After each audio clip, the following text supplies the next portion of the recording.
Recombinant DNA technology में हम desire DNA को दूसरे किसी भी सेल में इंट्रोड्यूस कर सकते हैं, लेकिन हम ये डायरेक्ट नहीं कर सकते क्योंकि सेल के अंदर न्यूक्लियस एंजाइम्स होते हैं जो इसको डिस्ट्रॉय कर देते हैं। इसलिए हम क्लोनिंग वेक्टर का यूज़ करते हैं। पहले हम उस डिज़ायर डीएनए को क्लोनिंग वेक्टर में ज्वाइन कराते हैं और फिर उसके बाद जो है क्लोनिंग वेक्टर को ट्रांसफ़र करते हैं उस होस्ट सेल में।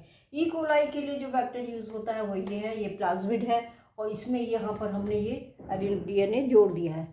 तो ये हो सकता है ये वेक्टर ट्रांसफ़र हो जाए और ये भी हो सकता है कि ना हो। यदि वेक्टर ट्रांसफ़र हो जाते हैं उसको हम ट्रांसफॉर्मेंट कहते हैं और यदि नहीं होते हैं तो वो नॉन ट्रांसफॉर्मेंट सेल्स होते हैं जो हम अभी यूज़ की नहीं है।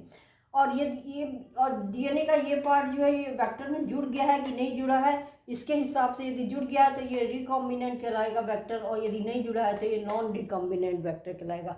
तो अब ये तीन में हमें डिस्टिंग्विश करना है कि वेक्टर गया है या नहीं गया और दूसरा कौन सा वेक्टर गया है। इसके लिए हम यूज़ करते हैं सेलेक्टिव मार्कर्स का। सेलेक्टिव मार्कर्स जो होते हैं जीन होते हैं जो कि इंट्रोड्यूस करते हैं क्लोनिंग वेक्टर में, जो अलाउ करते हैं ये तीनों को हमको डिस्टिंग्विश करने के लिए। जनरली हम जो यूज़ करते हैं वो एम्पिसिलिन रेजिस्टेंट और टेट्रासाइक्लिन रेजिस्टेंट जीन्स हैं। ये सिलेक्टिव मार्कर्स हैं। इसमें हम क्या करते हैं, एक जीन जो है जैसे टेट्रासाइक्लिन रेजिस्टेंट, इसमें हमने अलाइन डीएनए जोड़ दिया। इसकी वजह से ये वाला जीन जो है अब एक्टिव नहीं रहेगा, इनएक्टिव हो जाता है। इसको हम कहते हैं इंसर्शनल इनएक्टिवेशन। तो इसमें क्या हो गया, हमारे पास तीन तरह के होस्ट होंगे ई कोलाई के। एक तो जो जिसमें नॉन ट्रांसफॉर्मेंट, जिसमें कोई भी वेक्टर नहीं गया है। दूसरा ट्रांसफॉर्मेंट जिसमें वेक्टर तो गया है लेकिन ये वाला गया है, मतलब इसमें दोनों रेजिस्टेंट के जीन्स के, एंटीबायोटिक के रेजिस्टेंट के जीन हैं, ये कहलाएगा नॉन रिकॉम्बिनेंट। और ये जो है तीसरा जो होगा वो होगा ट्रांसफॉर्मेंट जिसमें वेक्टर गया है, ये वाला रिकॉम्बिनेंट वाला वेक्टर गया है। तो ये इस तरह से तीन तरह के हमारे पास कॉलोनी होंगी ई कोलाई की। अब इनको सेपरेट करने के लिए हम यही यूज़ कर रहे हैं इन जीन्स को, एम्पिसिलिन रेजिस्टेंट और टेट्रासाइक्लिन रेजिस्टेंट जीन का।